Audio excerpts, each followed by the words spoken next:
A very good morning to all my dear students. Lecture number 7 के अंदर आज हम स्टार्ट करेंगे इम्पोर्टेंट न्यूमेरिकल्स, महत्वपूर्ण आंकिक प्रश्न। ये न्यूमेरिकल्स, ये आंकिक प्रश्न हमारे जो है ना बोर्ड एग्जाम्स में काफ़ी बार आ चुके हैं। यूपी बोर्ड एग्जाम के अंदर तो ये हमारे मतलब आते ही रहते हैं। कॉन्सेंट्रेशन टर्म्स यानी कि सांद्रण इकाई जो अब तक हमने पढ़ी है, इन सांद्रण इकाई में से मतलब जो हमारे न्यूमेरिकल्स आते हैं वो बस ये समझो आप 5% पॉसिबिलिटी होती है कि एक न्यूमेरिकल आ जाता है।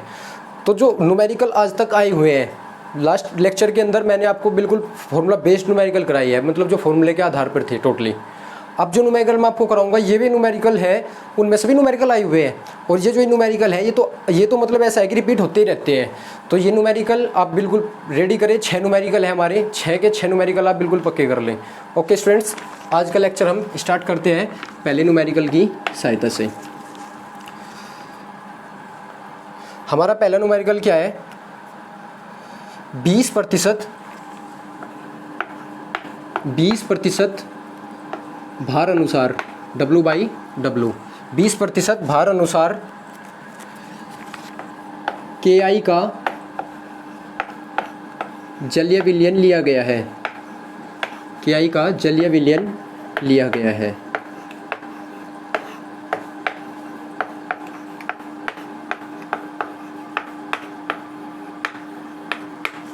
ठीक है बच्चों, जिसमें KI का अनुभार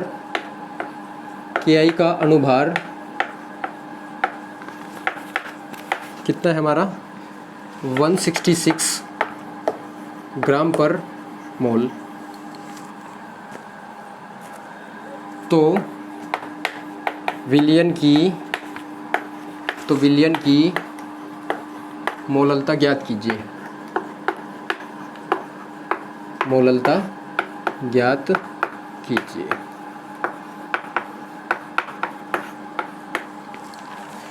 ओके बच्चों, स्टार्ट करते हैं।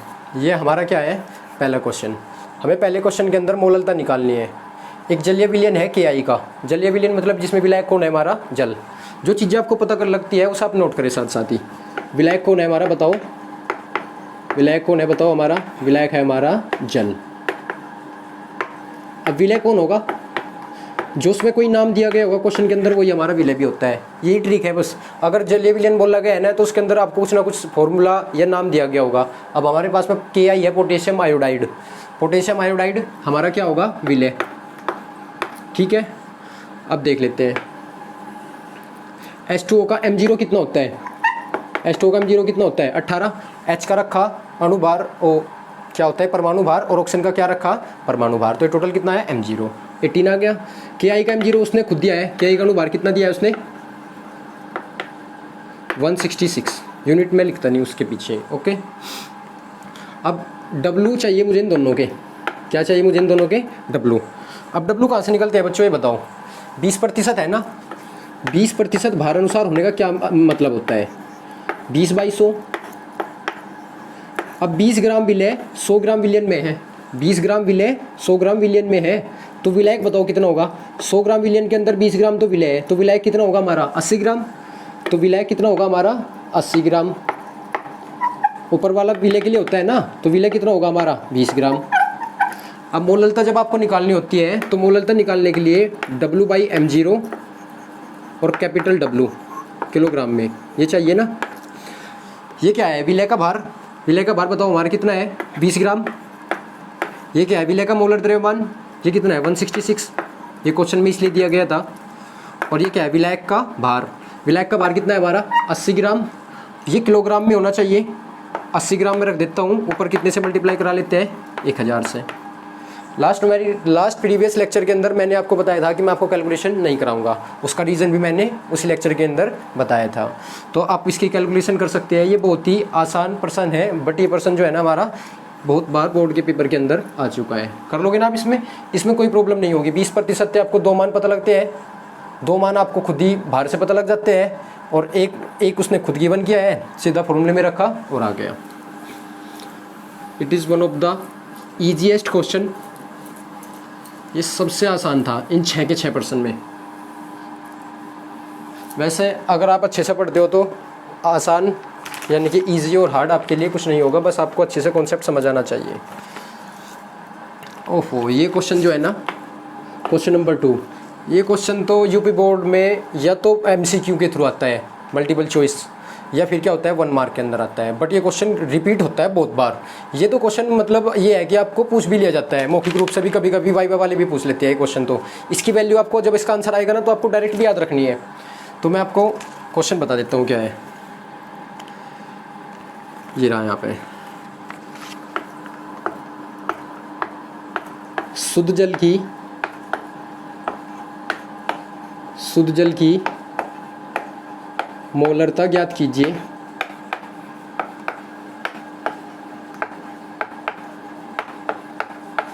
यदि शुद्ध जल की मोलरता ज्ञात कीजिए यदि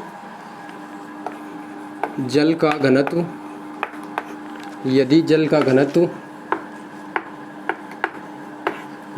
घनत्व 1 ग्राम पर ml है,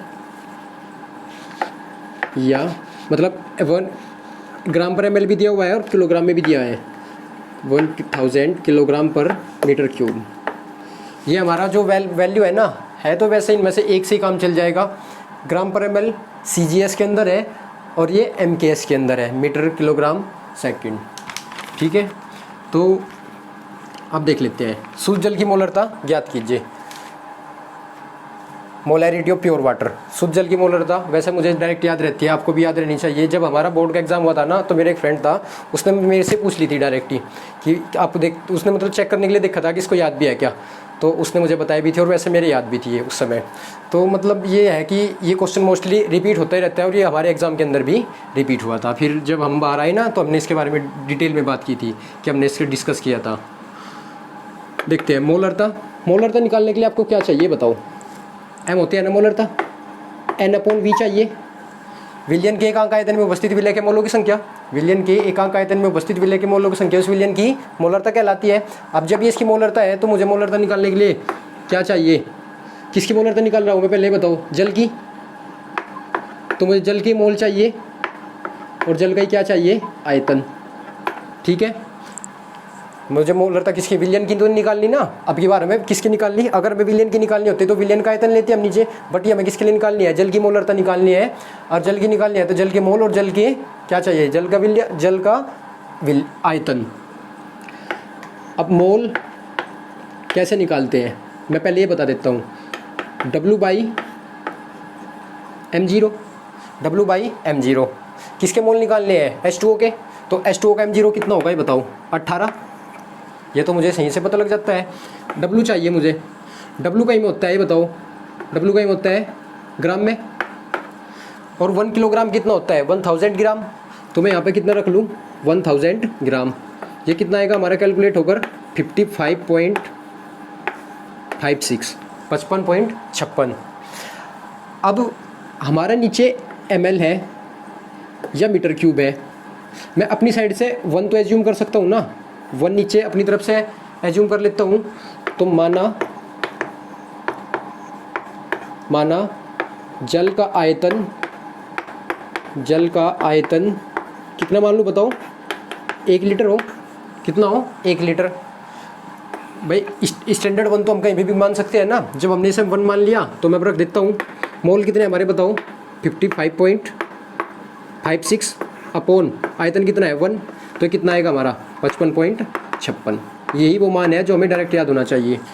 मतलब आपको वहाँ पे बहुविकल्प पे अगर प्रश्न मिला ना, तो आपको मतलब कभी भी क्या नहीं करना, कभी भी कैलकुलेशन नहीं करनी, उसमें आपका टाइम वेस्ट होगा।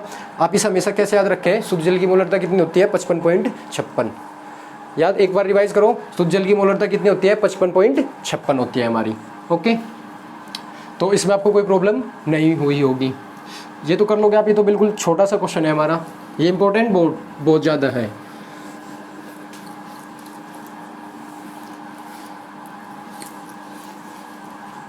नेक्स्ट क्वेश्चन, अगला प्रश्न क्या है, ये क्वेश्चन भी काफ़ी इंपॉर्टेंट है हमारा। थर्ड क्या है हमारा, H2SO4 का H2SO4 का एक नमूना बोलते हैं सैंपल को। सैंपल मतलब हम दो चीज़ों को मिक्स कर लेते हैं। H2SO4 का एक सैंपल तैयार किया हुआ है, नमूना तैयार किया हुआ है। इसके ब्रैकेट में है 94% W/W, मतलब उसकी जो सांद्रता है वो कितनी है हमारी 94% W/W उसकी गिवन है उस नमूने की, जो सैंपल हमारा दिया हुआ है। और नमूने का घनत्व नमूने का घनत्व कितना है 1.84 ग्राम पर ml। तो विलयन की तो नमूना और विलयन कोई अलग बात नहीं है हमारी। तो नमूने की मोललता ज्ञात कीजिए, ठीक है ना। अब देख लेते हैं, मैं एक बार ये देख लेता हूँ, जलीय विलयन तो नहीं है ये हमारा, ठीक है बच्चों, जलीय विलयन का कोई बात नहीं है हमारी इसमें। अब देखो आप,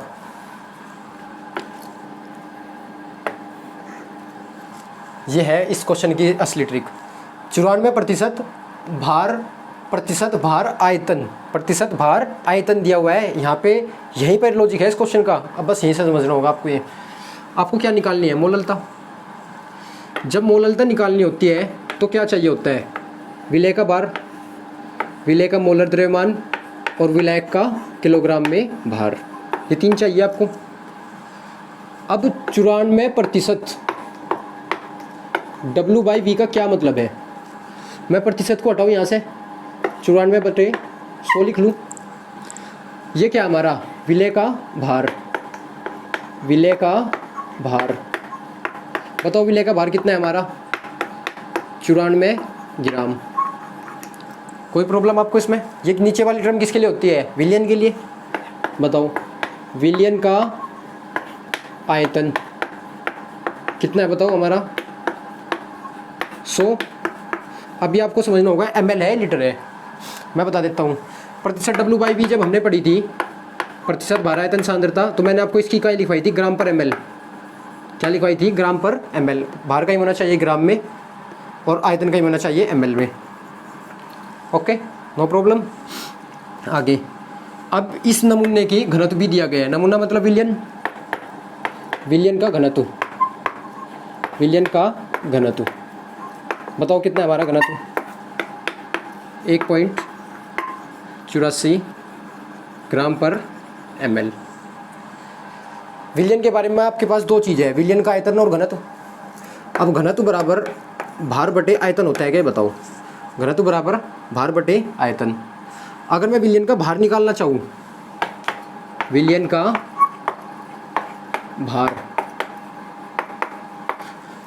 अगर मुझे भार निकालना हो तो घनत्व गुना आयतन। घनत्व कितना है 1.84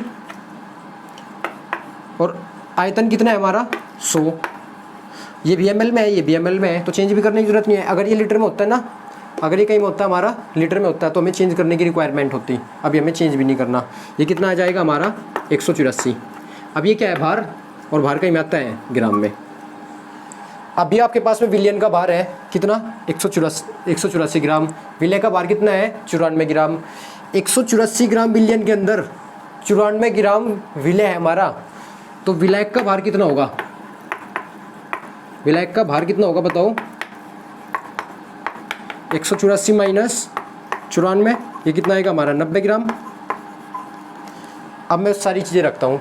विलय का भार बताओ कितना है मेरे पास में, विलय का भार 94।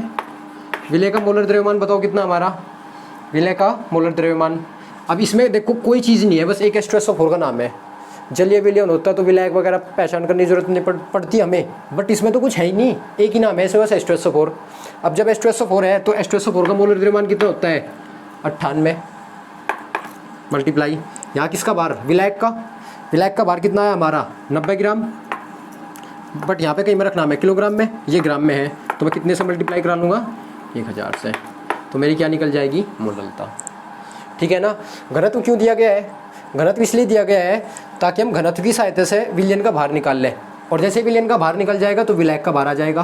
विलायक का भार आते ही हम इसे यहाँ पर रख देंगे।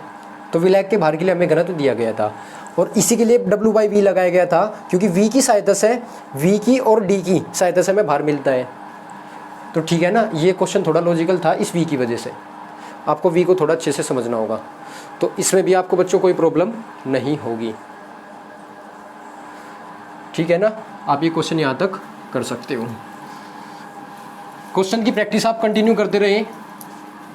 क्वेश्चन की प्रैक्टिस, सैम्पल पेपर वगैरह आपके पास में, क्वेश्चन बैंक वगैरह प्रीवियस ईयर के जो हमारे क्वेश्चन बैंक होते हैं ना, वो आप उठा लो। अनसोल्व पेपर ले लो आप, तो उससे भी आप तैयारी कर सकते हो, इन क्वेश्चन की प्रैक्टिस कर सकते हो। तैयारी तो जो है ना आपकी लास्ट में ही होगी। अभी आप केवल कॉन्सेप्ट को सीख कर अभी उन पे अप्लाई करके देखो कि आपको मतलब समझ में आ रहा है चीज़ें, नहीं आ रही है। अगला जो हमारा क्वेश्चन है, फिफ्थ क्वेश्चन, 5th और 6th जो है ना हमारे, ये 2 क्वेश्चन है, और ये दोनों क्वेश्चन एक ही जैसे हैं। एक क्वेश्चन मैं आपको कराऊंगा, दूसरा क्वेश्चन आपको खुद करना है। 5th क्वेश्चन, H2SO4 के 1 विलियन में, H2SO4 के 1 विलियन में, H2SO4 के 1 विलियन में जल के मोल प्रभाज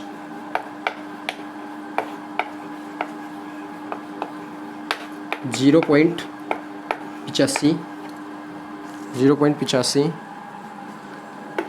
हो तो विलयन की मोललता ज्ञात कीजिए। विलयन की मोललता ज्ञात कीजिए।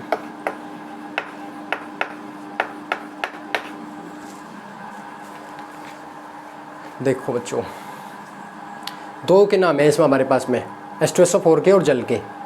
ठीक है, अब किसके मोल प्रभाज है हमारे पास में? जल के मोल प्रभाज है, और H2SO4 का विलयन तैयार किया है जल के अंदर। इतनी चीज़ हमें पता लगी, उसमें हमें विलयन की मोललता बतानी है। ये तो हमें क्वेश्चन में समझ आ गई अब तक। मोल प्रभाज काई किसका? H2O का गिवन है ना, कितना है बताओ? 0.85। ये तो मैंने क्वेश्चन से लिया। मोल प्रभाज H2SO4 के अगर मैं आपसे पूछूं तो कितने बताओगे आप? चलो देख लेते हैं। हमें पता है विलयन का जो मोल प्रभाज होता है वो क्या होता है? विलयन का मोल प्रभाज क्या होता है? 1 के बराबर होता है विलय के मोल प्रभाज प्लस विलायक के मोल प्रभाज। ये कहाँ से किया हमने? मैंने आपको जब मोल प्रभाज या मोल अंश पढ़ाया था तो आपको एक बात बताई थी वहाँ पे। विलयन में चाहे कि नोट में लिखवाई थी बात, विलयन में चाहे कितने भी घटक उपस्थित हो, उसमें विलयन का मोल प्रभाज, विलय प्लस विलायक का मोल प्रभाज हमेशा किसके बराबर रहता है? 1 के। अब इसमें जल का मोल प्रभाज कितना हमारा? 0.85। तो जल हमारा क्या है? विलायक। वैसा अभी कोई मतलब भी नहीं है कि विलय विलायक से। ये कितना है? 0.85। तो विलय का मोल प्रभाज यानी कि H2SO4 का कितना आएगा? इसमें से सब्ट्रैक्ट कर दो 1 में से, तो ये कितना आ जाएगा? 0.15। कोई प्रॉब्लम आपको यहाँ तक? आपको यहाँ तक कोई प्रॉब्लम नहीं होगी। भाई टोटल कितना होता है विलयन का? 1, उसमें 0.85 तो जल के ही है, तो H2SO4 के कितने बचे? 0.15। अब देखो, आप एक नोट लिखें। ये नोट आपको अगला भी क्वेश्चन कराएगा, और ये बात मैंने आपको आज तक नहीं बताई। यदि मोललता ज्ञात करनी हो, तो मोल प्रभाज को, यदि मोललता ज्ञात करनी हो तो मोल प्रभाज को मोलों के बराबर मान लिया जाता है। तो मोल प्रभाज को मोलों के बराबर मान लिया जाता है। देखो मोल प्रभाज क्या होता है? मोलों का अनुपात ही तो है एक प्रकार से। मोल प्रभाज के अंदर एक ही चीज़ की बात होती है, और वो किसकी? मोलों की। उसी आधार पे हमने क्या किया? मोल प्रभाज को हमने क्या एज्यूम कर लिया? मोल अनुप मान लिया। अब मोल मानने से फ़ायदा क्या है? देख रहे हम, मैंने जल का मोल प्रभाज कितना बताया? 0.85। तो मैं जल के मोल भी कितने मान सकता हूँ अब? कितने? 0.85। कोई प्रॉब्लम नहीं हमें। अब मैं मोल पर भाज H2SO4 का कितना है 0.15, तो मैं जल का मोल कितने मान सकता हूँ 0.15 मान सकता हूँ ना। यही तो बताया ना मैंने आपको नोट में कि हम मोल पर भाज को भी मोल भी मान सकते हैं यदि हमें मोललता ज्ञात करनी हो, क्योंकि मोल पर भाज मोल ही तो है वास्तव में, तो हमने मोल ही तो कंसिडर किया है इन्हें। कोई प्रॉब्लम नहीं। अभी आपको यहाँ पे ये हमारा विलायक है और ये हमारा विलेय है। मोललता निकालने के लिए आपको क्या चाहिए W बाई और N upon capital W kilogram में। बताओ क्या होती है परिभाषा। विलायक के एकांक किलोग्राम भार में उपस्थित विलेय के मोलों की संख्या उस विलयन की मोलरता कहलाती है। अभी किसके मोल है विलेय के मोल है आपके पास में, ये रहे कितने 0.15। ये क्या है हमारा, बताओ नीचे वाला क्या है हमारा विलायक का भार, क्या है हमारा ये विलायक का भार है ना हमारा। अब देखो अब बच्चों, ये हमारा जब विलायक का भार है तो विलायक के भार के बारे में तो हमारे पास में अभी कुछ नहीं है, तो इसमें तो कोई अभी इन्फॉर्मेशन नहीं है। अब एक बात बताओ मुझे, क्या मैं ये जानता हूँ कि मोल बराबर W/m0, और अगर मुझे विलायक का भार निकालना हो, क्या निकालना हो विलायक का भार, जो कि मुझे यहाँ पे रखना, फिर वो विलायक कौन है हमारा, विलायक कौन है जल। तो जल का मोलर द्रव्यमान आपको पता है क्या, W बराबर N इंटू m0। N कितना है विलायक का, वो यहाँ पे है 0.85, और m0 कितना होता है जल का 18। अब मैं इसे उठा के कहाँ पे रख दूँ, इसे उठा के मैं कहाँ पे रख दूँ W को, यहाँ पे 0.85 गुना 18। बट आपको तो ये बात पता होगी ये W कहीं में आएगा हमारा, ये W कहीं में आएगा हमारा ग्राम में। क्यों, क्योंकि N इक्वल्स टू W/m0 में जो होता है ना हमारा, ये W ग्राम में होता है। जब ये W ग्राम में होता है तो ये हमारा वैल्यू कहीं में आएगा ग्राम में, बट हमें कहीं में रखना किलोग्राम में। तो ऊपर कितने से मल्टीप्लाई 1000 से, तो क्वेश्चन हो गया।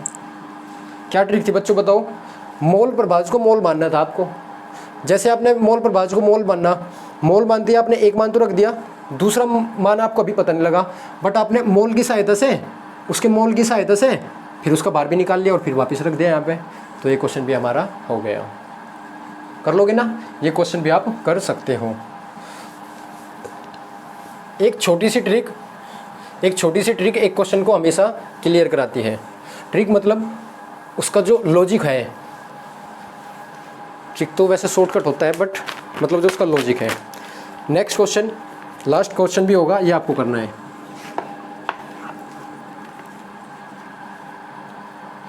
किसी जलीय विलयन में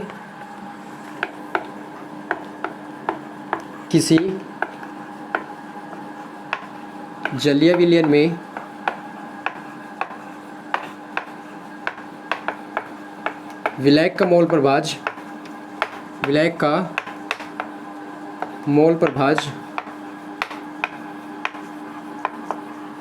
मोल अंश भी आ जाता है कभी कभी लिखा हुआ 0.8 है, 0.8 है।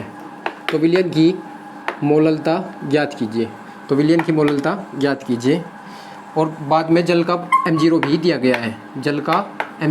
गया है, वैसे आपको पता होता है कितना होता है 18 होता है ग्राम पर मोल, ठीक है ना। अब देखो जलीय विलयन है तो विलायक कौन होगा हमारा, विलायक कौन है हमारा जल। और देखो किसी जलीय विलयन में विलायक का मोल प्रभाज, विलायक का मोल प्रभाज है, यानी कि H2 का ही मोल प्रभाज है। फिर से कितना है, कितना 0.8 है ना हमारा। अब बताओ विलायक का कितना होगा 0.2। अब हमारे पास में क्या आ गया, अब मैं कोई आपको ही करना है क्वेश्चन आगे। ये क्या हमारा, मैं मोल प्रभाज को क्या मान सकता हूँ, मोल मान सकता हूँ। तो मेरे पास में विलायक के मोल कितने हुए 0.8, विलायक के मोल कितने हुए 0.2।